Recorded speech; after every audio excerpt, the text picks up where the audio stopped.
Yang keduanya adalah perkataan as-siyam. As-siyam bahasa Arab. Sama juga as-sawm bahasa Arab. Kita terjemah siyam, saum kepada bahasa kita dengan makna puasa. Kebiasaannya ulama fiqh ketika membincangkan tentang sesuatu kalimah yang ingin dibincangkan dalam kitab mereka, mereka akan bincangkan kalimah itu daripada dua sudut. Yang pertamanya daripada sudut lughah, yang keduanya daripada sudut istilah ulama. Perkataan as-sawm ataupun as-siyam mengikut lughah adalah mutlaqul imsak, semata-mata menahan diri. Dalam bahasa Arab, lafaz as-sawm ataupun as-siyam makna dia adalah semata-mata menahan diri. Sama ada menahan diri daripada makan, daripada minum, daripada bercakap, daripada melakukan sesuatu perbuatan, daripada berjalan, semuanya dinamakan sebagai as-sawm dalam penggunaan bahasa Arab. Seorang ni dia tahan diri dia daripada tidur, maka orang Arab panggil sawm. Seorang ni tahan diri dia daripada bermain handset sebagai contoh, maka orang Arab panggil sawm. Kerana lafaz sawm dalam penggunaan bahasa Arab makna dia adalah semata-mata menahan diri. Jadi bermakna kalau kita tengok nisbah di antara makna sawm mengikut istilah tadi. Okey, nanti nisbah nanti kita akan cerita pada benda ni.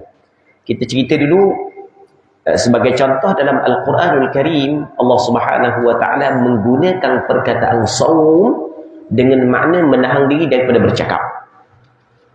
Dalam surah Maryam, Allah Taala menceritakan tentang kisah Maryam. Inni nadartu lirrahmani sawma falan ukallimal yawma insiya. Aku telah bernazar untuk Allah dan untuk melakukan saum. Melakukan saum. Maksud dia saum di sini, falan ukallimal yawma insiya. Aku tidak akan bercakap dengan siapa-siapa. Jadi maksud saum di sini iaitu apa yang telah dinazarkan oleh Maryam adalah menahan diri daripada bercakap. Baik. Manakala perkataan saum mengikut istilah ulama adalah al-imsak an kullil mufattirat min tulu'il fajri ila ghurubi syamsi biniyatin makhsusah. Maksudnya menahan diri daripada melakukan perkara yang membatalkan puasa. Menahan diri daripada makan, menahan diri daripada minum, menahan diri daripada jima', menahan diri daripada muntah dengan sengaja, menahan diri daripada mengeluarkan mani dengan sengaja, menahan diri daripada memasukkan sesuatu ain ke dalam rongga melalui lubang yang terbuka. Menahan diri daripada melakukan perkara ini bermula daripada keluar fajar hingga terbit matahari. Silap. Bermula daripada keluar fajar hingga terbenam matahari dengan niat yang tertentu. Maka ini yang dinamakan sebagai saum ataupun siam ataupun puasa mengikut istilah ulama. Jadi kalau kita tengok nisbah makna siam mengikut lughah dan mengikut istilah ulama, kita dapati bahawasanya makna siam pada lughah lebih umum, lebih luas berbanding dengan makna siam pada istilah ulama. Kerana makna siam pada istilah ulama adalah menahan diri daripada melakukan perkara-perkara yang tertentu. Sedangkan makna saum mengikut istilah ulama adalah mengikut lughah adalah semata-mata menahan diri. Baik. Lepas tu pengarang kita nak bincang pula bilakah diwajibkan kita berpuasa. Sekarang ni dia puasa makna dia sebagaimana yang kita cerita. Lepas tu puasa yang diwajibkan kepada kita, puasa yang diwajibkan kepada kita dengan asal syarak. Dengan asal syarak adalah puasa Ramadan. Selain daripada puasa Ramadan tidak diwajibkan kepada kita dengan asal syarak. Apa maksud dengan asal syarak? Bukan dilihat kepada benda yang berlaku. Kalau dilihat kepada benda yang berlaku, maka masih lagi ada kewajipan puasa terhadap kita selain daripada Ramadan. Okey.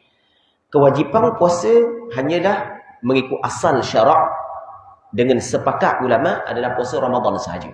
Selain daripada puasa Ramadan tidak diwajibkan. Melainkan apabila terjadi hal-hal tertentu. Sebagai contoh, seorang itu bernazar, maka wajib dia puasa kerana nazar. Contoh lagi, sebagai contoh seorang itu dia bersumpah, maka wajib dia kena bayar kafarah sumpah. Antara kafarah sumpah adalah puasa. Seorang tu dia mengerjakan haji tamattu', maka wajib dia kena sembelih seekor kambing. Kalau dia tidak mampu untuk sembelih seekor kambing, maka wajib dia kena berpuasa sebanyak 10 hari. Puasa yang dinamakan sebagai puasa puasa kerana seorang itu tidak mampu untuk menyembelih seekor kambing. Itu dalam Al-Quran. Kalau penghafal Al-Quran, adik-adik kita menghafal Al-Quran, dia akan jumpa ayat فَمَنْ تَمَتَّعَ بِالْعُمْرَةِ إِلَى الْحَجِّ فَمَسْتَيْسَرَ مِنَ الْهَدْيِ فَمَنْ لَمْ يَجِدْ فَصِيَامُ 3 أَيَّامٍ. Sesiapa yang tidak ada binatang untuk disembelih, maka dia kena puasa 3 hari. فَصِيَامُ 3 أَيَّامٍ فِي الْحَجِّ وَسَبْعَةٍ إِذَا رَجَعْتُمْ. 3 hari di sana dan 7 hari balik kampung. Baik, hak tu puasa wajib, tetapi ada sebab yang berlaku. Tapi kalau tidak ada apa-apa sebab, hanya puasa yang diwajibkan hanyalah puasa Ramadan. Baik. Muslimin muslimat yang dirahmati oleh Allah Subhanahu wa taala. Kalau kita tengok daripada segi sejarah pensyariatan ibadat puasa. Kalau kita tengok daripada sudut sejarah pensyariatan ibadat puasa, ternyata kita dapati tiga peringkat berlakunya pensyariatan ibadat puasa. Yang pertamanya adalah diwajibkan puasa hari Ashura sebelum daripada kewajipan puasa pada bulan Ramadan. Setiap Rasulullah dan para sahabat diwajibkan mereka berpuasa pada hari Ashura, hari yang ke-10 daripada bulan Muharram. Bahkan puasa hari Ashura adalah puasa yang dilakukan oleh musyriki Mekah.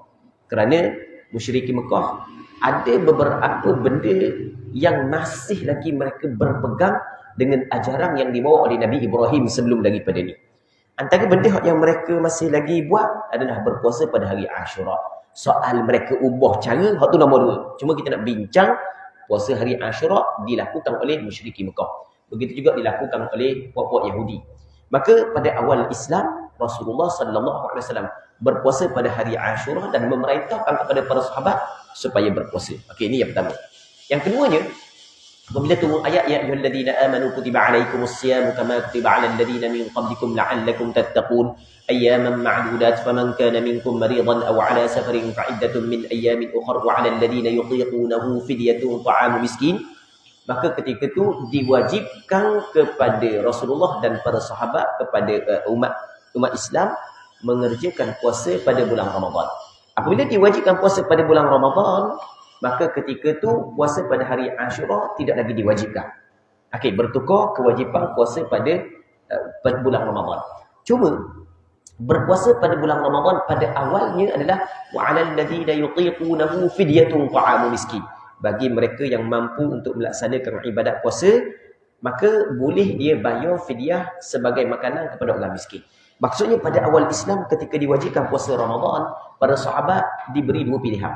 Antara melaksanakan ibadat puasa ataupun membayar fidyah. Orang yang mampu untuk berpuasa, kalau dia tak mau puasa, tak ada masalah, boleh. Tapi dengan syarat bayar fidyah. Kalau dia tak mau bayar fidyah, mesti dia kena puasa. Kena pilih antara 2 tu.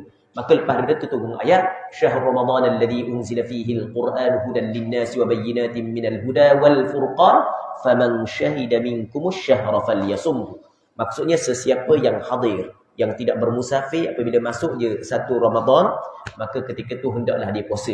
Maka ketika itu puasa Ramadan menjadi kewajipan kepada setiap mukallaf yang mampu untuk berpuasa tanpa ada pilihan. Orang yang mampu untuk berpuasa apabila cukup syarat wajib puasa, maka tidak ada pilihan baginya melainkan kena berpuasa. Okey, itu secara ringkas sejarah pensyariatan ibadat puasa. Ibadat puasa Ramadan dia mula disyariatkan pada tahun yang kedua Hijrah. Mula disyariatkan pada tahun yang kedua Hijrah Nabi sallallahu alaihi wasallam pada bulan Syaban. Maksudnya bulan Syaban Ramadan. Pada bulan Syaban maka Allah Taala menurunkan ayat mewajibkan umat Islam melaksanakan ibadat puasa. Jadi apabila ibadat puasa Ramadan disyariatkan pada tahun yang kedua hijrah, bermakna Rasulullah sempat berpuasa sebelum daripada wafat sebanyak 9 kali. Kerana 2 sekali tahun yang kedua hijrah, 3, 4, 5, 6, 7, 8, 9, 10. Sebelah ni Rasul wafat pada bulan Rabiul Awal tahun yang ke-11 hijrah. Jadi tahun yang ke-11 Rasul tidak sempat dah untuk berpuasa. Jadi hanya Rasul sempat puasa sebanyak 9 kali. Baik.